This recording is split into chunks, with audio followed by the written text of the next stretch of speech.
going to come across, so I think that just means my mic is working. But my name is Marty Mesner, and I'm here this evening to welcome you and thank you for being here for this important activity that we have every semester called Courageous Conversations. Now, I'm wearing a couple different hats tonight. I am an associate dean in the Walker College of Business. The person who should be here welcoming you is Sandra Vanoy, the dean of the College of Business. However, she, as much as we love her, like everyone, she has flaws. And one of her flaws is she works way too hard, and she makes all the assistant deans or associate deans like me look bad because there's this expectation that we're going to work as hard as she does, which I fail at miserably. But today, finally, for the first time in however long I can remember, she actually had to stay home because she was sick. So in a way, that's a victory, that something triumphed over her determination to work very, very hard. She would love to be here. I got an email this morning before I even got to the office saying, I'm not going to be able to be there. Will you stand in for me and welcome the folks and tell them a little bit about the college? So I am Sandy Vanoy, channeling her this evening. I'm also, just like a faculty member, an absent-minded professor, so I forgot to wear my name badge today. So Meredith Pipes, who is to be credited for this event, loaned me hers. So if you call me Meredith, that's fine, but this is not mine. I just borrowed it so I wouldn't look as forgetful as I otherwise would. And then I have another role after we hear from another person as the associate dean who is kind of over the diversity, equity, and inclusion area in the Walker College of Business. So you'll be very tired of me by the time we actually get going this morning. So welcome, good evening. It's my pleasure to welcome you to this semester's Courageous Conversation event, Beyond Workplace Diversity, Immigrant Narratives. So every spring we have a Courageous Conversation centered around race relations during Black History Month. And then in the fall, which is where we are now, we do a different. We had one on different religions a while back, which was fascinating. Next year we're planning to do one on Native Americans and their history and the obstacles they face in society as it is structured now. So we invite you a year ahead for that one coming up. We'll soon have a book associated with it. I'd also like to thank the panelists who are here to share their experiences. We're looking forward to what we can learn from them tonight. And to each of you, thanks for being part of this conversation. This is really a pretty good turnout, and we haven't seen the food yet, so it's only going to get even better as the evening goes on. In the College of Business, we prepare students to be ethical, innovative, and engaged business leaders who have positive impacts on their community, whether that community is Boone, locally, or globally. And valuing diverse perspectives and diverse backgrounds is foundational to being an effective leader, to having that kind of impact on your community, bringing people hopefully together and not driving wedges between them. This could be coming from me, but it was really written for Dean Vanoy. I'm so proud of the work our college does in supporting this goal through a variety of initiatives, including shared reading initiatives, the William Walker Scholarship to help fund students from underrepresented groups, the Martha Guy Business for Good community, which focuses on first-generation students. This year it's more on transfer students as well, doing what we can to help them succeed, and we have faculty that are very committed to that, doing a wonderful job.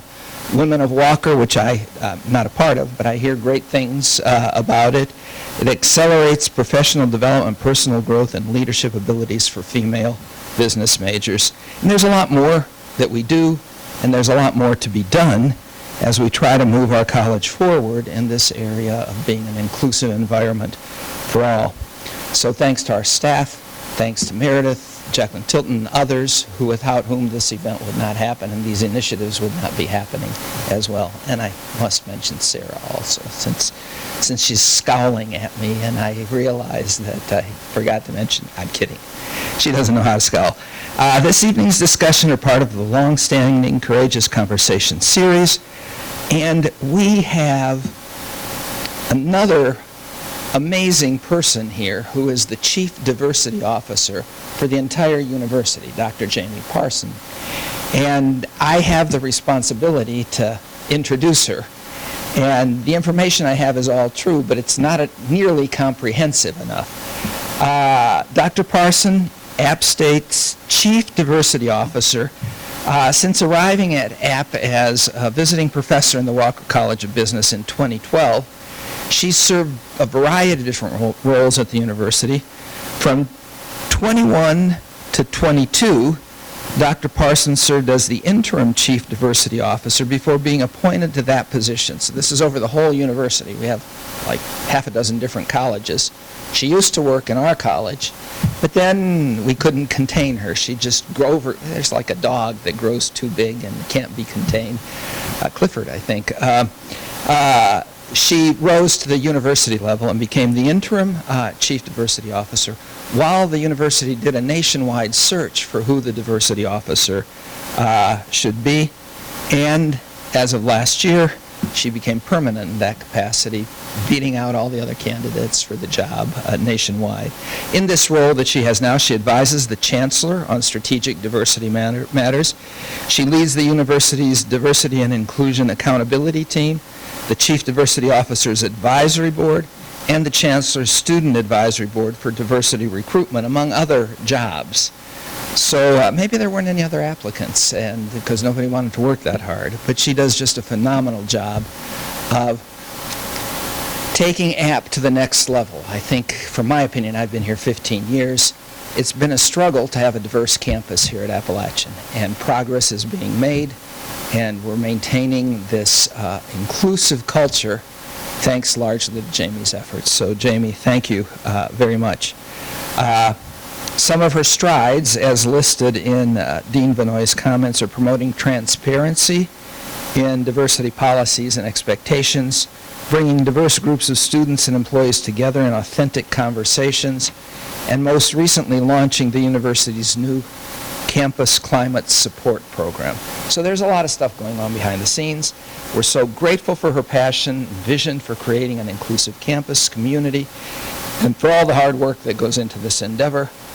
And I added this to the comments, and for the gracious way in which she carries out her responsibilities, which can often be contentious. So without further ado, Dr. Parson, I'll turn it over to you.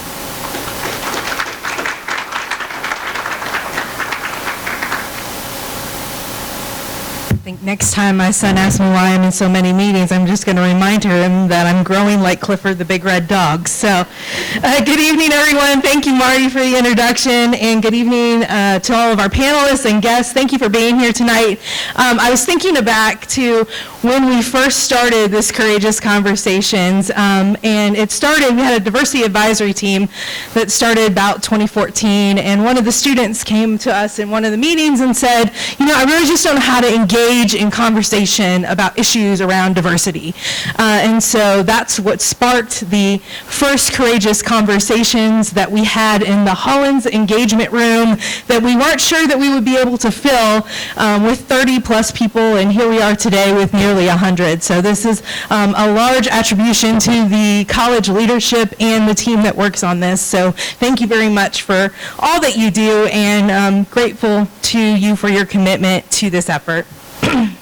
Tonight's panel topic, Workplace Diversity Beyond Borders, Immigrant Narratives, is certainly timely and important for App State.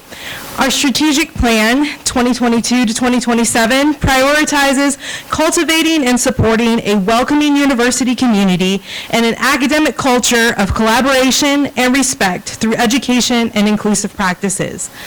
But this topic is also relevant beyond our campus boundaries. Chancellor Everett has shared that as a state, our population should reflect, or as a state university, our population should reflect the state of North Carolina. Included in App State's 5-year performance metrics is the campus selected goal of increasing 4-year graduation rate for Hispanic and Latinx students. This goal allows the university to intensify our collective focus on serving one of the fastest growing segments of the population, not only at App State, but also within North Carolina and the nation.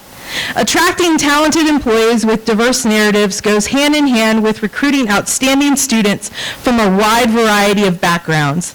And I'm pleased to say that App State is taking strides in this area.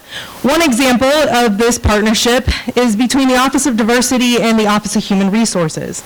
Together, we have embarked on a series of outreach efforts to increase awareness about employment opportunities at App State among the local Hispanic Latinx community.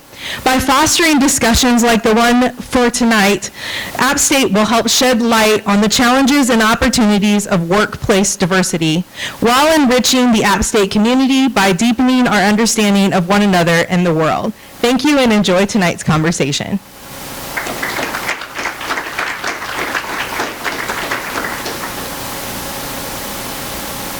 Back, and I'm now Marty Mesner, even though my badge says Meredith Pipes, the Associate Dean for the Walker College of Business, in charge of global and civic engagement.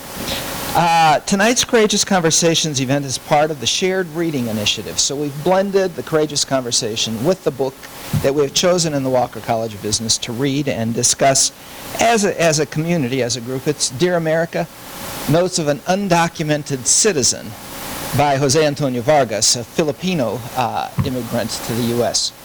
It is a fascinating book. I was part of the group that read it and got to decide that we wanted to do it.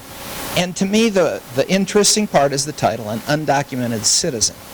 And he really grew up in the U.S. The U.S. is the only home he knew. If he's not a citizen, what is he? He's not just, an illegal, whatever that means, person. Undocumented citizen. And it causes one to think carefully about what we have required of immigrants coming to this U.S., what they face, and it's a great first-hand personal account of what he did. He develops into a talented journalist, has a growing career, but he finds out as a teen that he's undocumented. He didn't even realize he was undocumented. So all of a sudden he has to have like a parallel life where he has to hide the fact that he's undocumented. And there's no easy solution to become documented. He didn't have a path to become documented. He wanted to be. He wasn't here. He didn't sneak in. He was brought as a child by his parents.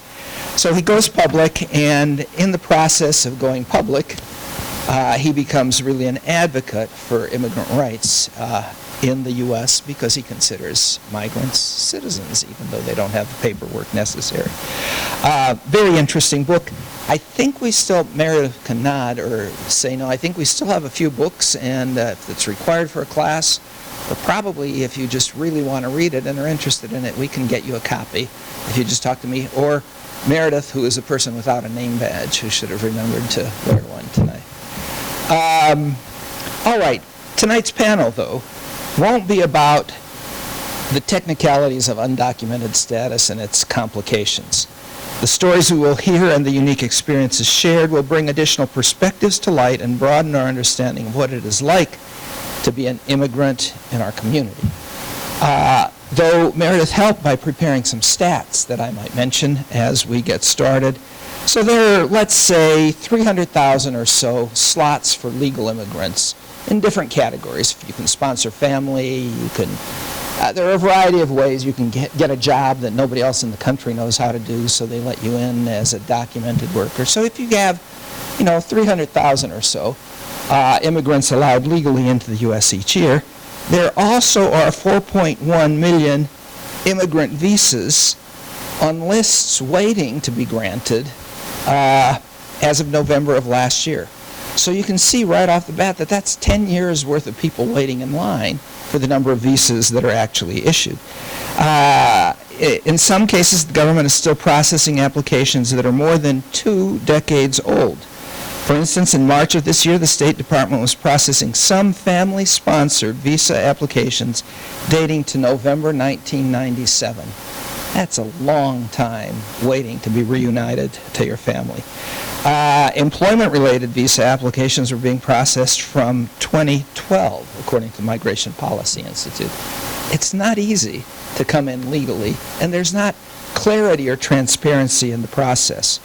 So there are, in part due to the process, though there are other reasons, of course, 11 million estimated unauthorized migrants in the country waiting in line with no legal status.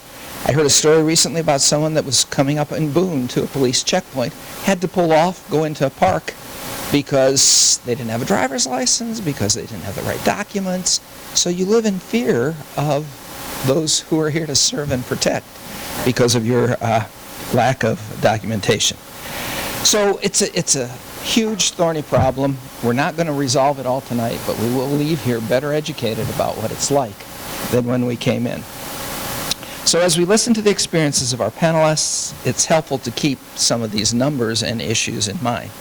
And I'd now like to invite our panelists and our moderator to the stage. Sarah Donovan, who is our moderator, is a founding member of Immigrant Mountaineers movement at Appalachian State and now serves as the Regional Director of Social Services Southeast for Kids in Need of Defense, which appropriately has the acronym KIND, Kids in Need of Defense.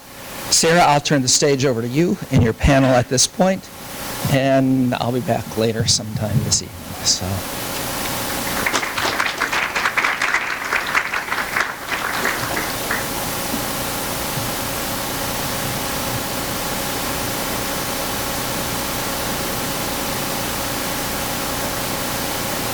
Okay. Can y'all hear me? Yes, excellent, great. Hi everyone, my name is Sarah Donovan. As Marty mentioned, I used to be a faculty member here in the Department of Social Work. I do see a few familiar faces, students and other folks, so it's nice to see you all. And I do now currently work with an organization called Kids in Need of Defense. We do pro bono legal services for unaccompanied immigrant children all across the U.S., Mexico, and some in Europe now. But I am, as he said, the regional director for social services in the Southeast region. But we're not here to talk about me tonight because my story is really not all that unique or interesting, but the three other people you see here on the stage have really fascinating stories about how they ended up in the U.S. and also just what the struggles might have been for them in terms of being able to be part of our society and work here in the U.S. So I'm going to just turn it over and ask each of them to introduce themselves. Yolanda, if you don't mind starting at this end, if you'll just introduce yourself, name, and your title of what you currently do, and then we'll loop back around. Yes, good evening. Buenas noches. My name is Yolanda Adams, and I am the Family Resource Coordinator for Watauga Schools. I have been living in Boone for the past 20 years. Andres? Let's see if I can turn this in. Okay, it's working now. Thank you all for coming tonight. My name is Andres Tellez. I am an assistant professor in the Department of Applied Design. I am originally from Colombia, and today I have the pleasure of having my grandma here visiting from Colombia, my daughter as well, and a cousin who are visiting, and they were very excited to come. I came to Boone in 2021, so almost 3 years ago. However, I had lived in the U.S. for almost 8 years. I came to NC State for getting my PhD, then went back to Colombia, then came back here. So in total 8 years, but in Boone almost 3 years now. And Marco, if you would please introduce yourself and your current title. Hi, good afternoon, everyone. My name is Marco Fonseca. I am the Director of Soccer at High Country Soccer Association here in Boone.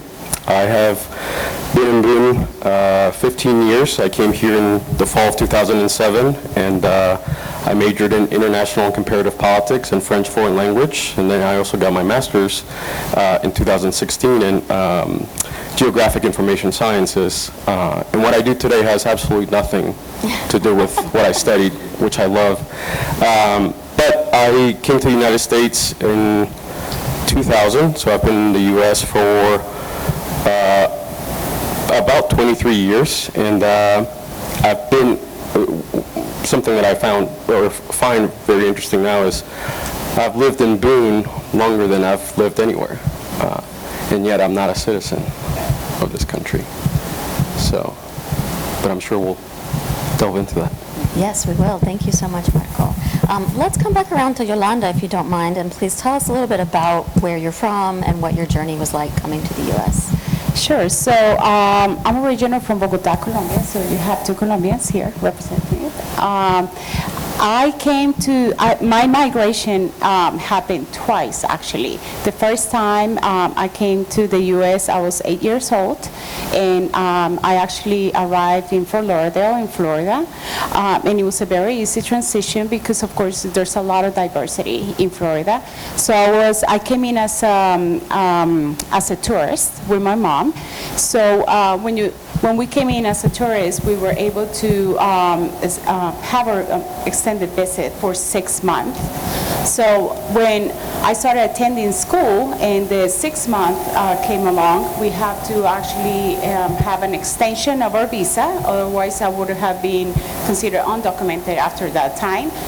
We did that process with the help of a lawyer, and he was able to extend our stay for 6 more months. So I was able to go ahead and finish that 4th grade. And right after that, we have 2 decisions to make. My oldest brother was already living here in the U.S. as well, in Florida. So we decided to, the 2 options were like stay here, but stay on undocumented status, or just go back to our country, because my brother was already in the process of becoming a citizen. And so we did have at that time a pathway. So my mom decided that we needed to go back to Colombia. So I went back to Colombia until my senior year, and that's when I had to come back.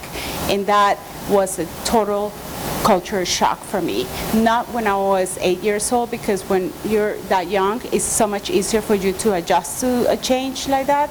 But I was a teenager. I had a boyfriend. I have all my friends. I went to parties in Colombia and everything. And then all of a sudden, I have to come and change absolutely everything. To the point that when I came here, they had to test me for speech impairment because they thought I was dead or not could talk, because I was in total shock.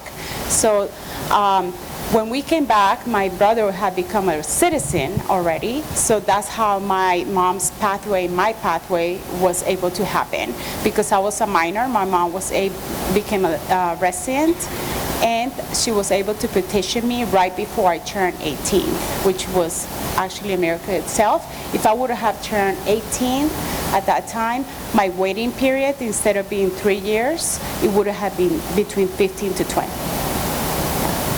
Which is a huge difference based on just a matter of months, potentially, of age, right? And unfortunately, we see a lot of situations like that. Thank you for sharing, Yolanda.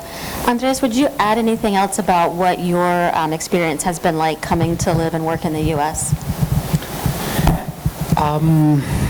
So, as I was taking some notes for today's panel, something that I want to mention, and probably we'll come back to this idea later, is that every immigrant's story is different. I think, and you will hear from the 3 of us today, and probably you have seen many different stories in the media. Maybe you have friends, maybe you have family, maybe in your case you're an immigrant as well.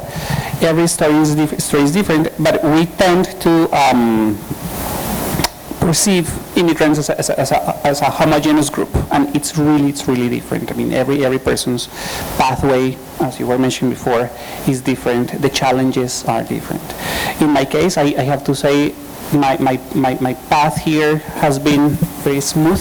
That's not the case for most immigrants. I came initially as a student, as a graduate student.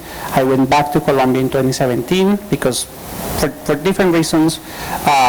One of them because I was very concerned about what happened in 2016, the election of Donald Trump as president. So we decided to go back to Colombia. And then in 2020, but we fell in love with North Carolina. I mean, how not, right? It's beautiful here. And also because my daughter was born here while I was doing the PhD. So she's there, she's an American citizen. So we wanted to come back to the US. I applied to this position in 2020. I was interviewed here 10 days before everything shut down in the pandemic. I was offered the position in April of 2020, and then I had to wait for almost a year to come here because everything was closed. The American embassy in Colombia was closed, the borders were closed, the airports in Colombia were closed for international flights. So it was very challenging, and I have felt very, very, very supported by the university. They waited for me. They kept my position open for me for almost 1 year. My chair, my dean, and everyone at OIAD, they have been extremely supportive.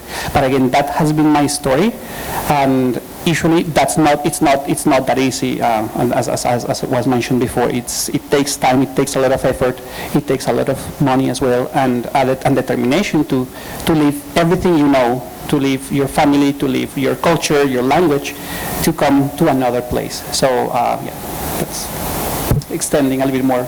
Yeah. Andres, can you say a little bit more, actually, you mentioned that your daughter is a citizen, but can you say a little bit more about sort of the limitations of your status not being a citizen and how that affects your spouse or other people in your family and their ability to travel and stuff? Yeah, that's actually a great question and very timely in my case. So as I mentioned in my introduction, I have been in the U.S. in two different moments for 8 years in total. I came with my wife. My wife is also from Colombia. When we came in 2012, I came with a student visa. My wife had a spouse visa, which basically allowed to be here legally, but she didn't have any other rights. She couldn't work, she couldn't do anything else, she couldn't have any type of professional practice. So for her, it was very challenging to be here for almost 5 years that it took me to complete the PhD without having the opportunity to work, both in terms of her professional growth. Financially, it's also, imagine not working for 5 years, how hard that is, and imagine the implications of that for your retirement, right? So the impact of that decision on our family was very, very profound, and on her, of course. Fortunately, we had our daughter, so her focus changed from her professional life to raising Amelia. And then we went back to Colombia. She worked there she's a designer as well. And then when we came back here, again, I had a work visa. I didn't have any kind of a different immigration status. I had a work visa, which allowed her to have a spouse visa again. So again, when we came back, she was not allowed to work. She had to quit her job because you cannot work here while if you don't have a work permit.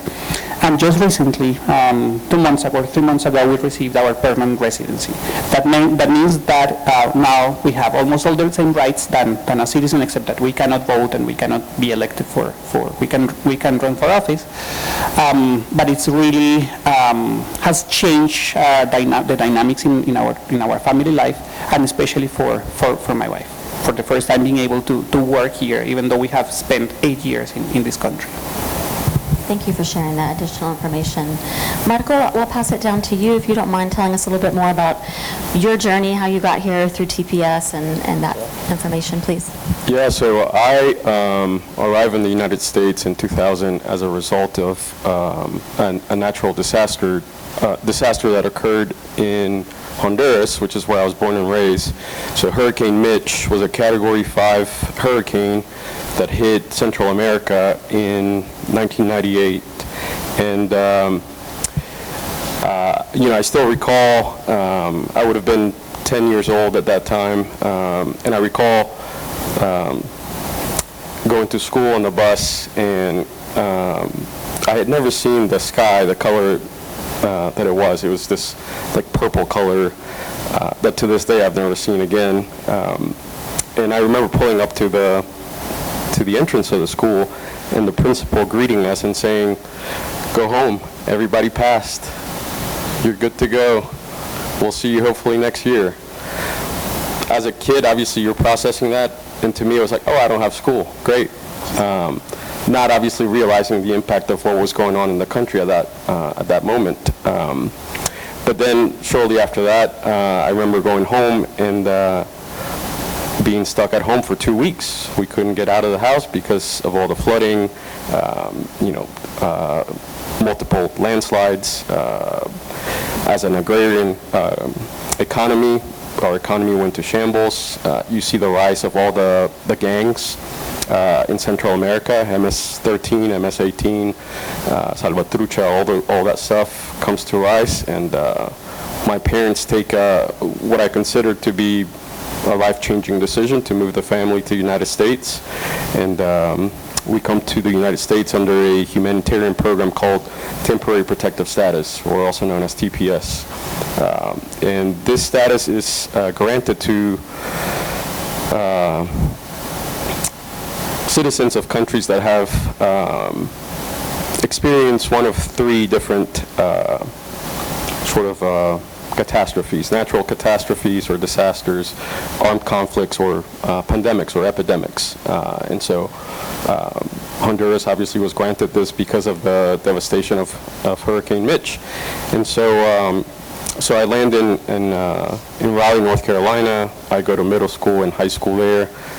And it's not till I really start applying or hearing my peers applying for college that I realized the uphill battle that I have to face at that point because of my migratory status. So as a TPS holder, we didn't qualify for any federal student aid, any state aid, and unfortunately for a lot of scholarships, I was discounted because of my status. So it's at that point that I start to realize how different my life is about to be, and how difficult my path is going to become to achieve something that I wanted to do, which was to go to college. And so my parents, being immigrants, they had never gone through the college application process here. So as much as they were supportive, they just didn't have the knowledge to help me. So it's something that I had to navigate on my own. And looking back, obviously, I'm not shy in saying this, but I would cry a lot in the summer before after I graduated high school, because I didn't know if I was actually going to be able to go to school. Not because I wasn't capable of, but because of all the obstacles that a document that I didn't have posed to my education, or to continuing my education. And that was something that my parents always inculcated in us, being able to better ourselves, right, to get a good education. I think when you're an immigrant, you always have to work harder because you have to combat the negatives that come from being from somewhere else. And so I think that was something that always came across from my parents while I was growing up. And so I'm able to figure all that out. I'm able to go to school. I had to work multiple jobs to go to school to pay for my education. But it's also, it's been a blessing because it's taught me a lot about life. It taught me a lot about me and what I'm capable of as an individual. And so, like Andres was saying, everybody has a very different story and different path. I think the toughest part, and I think this is something that we've discussed with Sarah previously, is the title that is given to that status, which is temporary protective status. Temporary meaning that it's somewhat limited. But I lived in the U.S. with that status for 20 years. To me, there's nothing temporary about 20 years. And I'm sure everybody may have a different understanding of that word or definition, but 20 years is a lifetime for some people. And so I think that's something that obviously now my status has changed, and I'm sure we'll get to that here in a bit. But temporary protective status is something that I researched in my grad school work. I did a lot of interviews. I presented at conferences about it. A lot of people didn't know what TPS was. When I first arrived at App State and I had to work with OID, They had no idea what I was talking about. I was being charged as a out-of-state student, even though I had in-state. I had lived in the state for close to 8-9 years at that point. And that's not to knock on OID. It's just at that time it wasn't something that was well known. And so I think it was a learning curve, not only for them but for me as well, to realize, well, what am I able to do and what am I capable of doing, and how can the institution help me in that regard. So yeah. Thank you so much, Marco. And I just want to pause and take a moment to note, like, each of these individuals has come to the U.S., quote unquote, a right way. You know, we say that there's these right or wrong ways that people are supposed to do this. And despite having done things, quote unquote, again, the right way, they've still faced a tremendous amount of challenges. Marco, if you don't mind sharing a little bit more about, kind of what your family had to go through to maintain TPS status in terms of paying the fees every so often, and then if you don't mind also sharing at the end of that how you ultimately became a green card holder, and just sort of explain how TPS did not actually offer you any sort of path towards a green card or citizenship, and tell us a little bit about how you ended up here with your status currently. Yeah, so like I said, so temporary protective status, obviously in the name, it's temporary, right? So it's renewed anywhere from 6 months to 18 months, depending on what the Homeland Security Secretary deems to be appropriate. So they do a check on the country of origin to see how the country has continued to progress, ideally, right? Socially, economically, and based on that, they make a determination to say, well, your extension is going to be made for 6 months, or it'll be made for a year, or it'll be made for 18 months. However, the kicker is that every time that you have a renewal, you have to pay. And in order to pay, right, you must have a stable job. And when you have a family of multiple people, you're not only paying for yourself. So I believe the renewal was $495 every time that we renewed. Per person, right? Per person. Per person, yes, per person. So for a family of 4, you can do the math, close to $2,000. And so it's funny now, obviously looking back. At the time, it wasn't so funny. But every time that we had to renew, I had to get a new license. So my license that most of you carry, that is granted to you for 10 years or I don't know how long, 8 years, mine was only for 6 months. And so every time that we had a renewal, I had to get a new license. And so that's additional stuff that you have to pay for.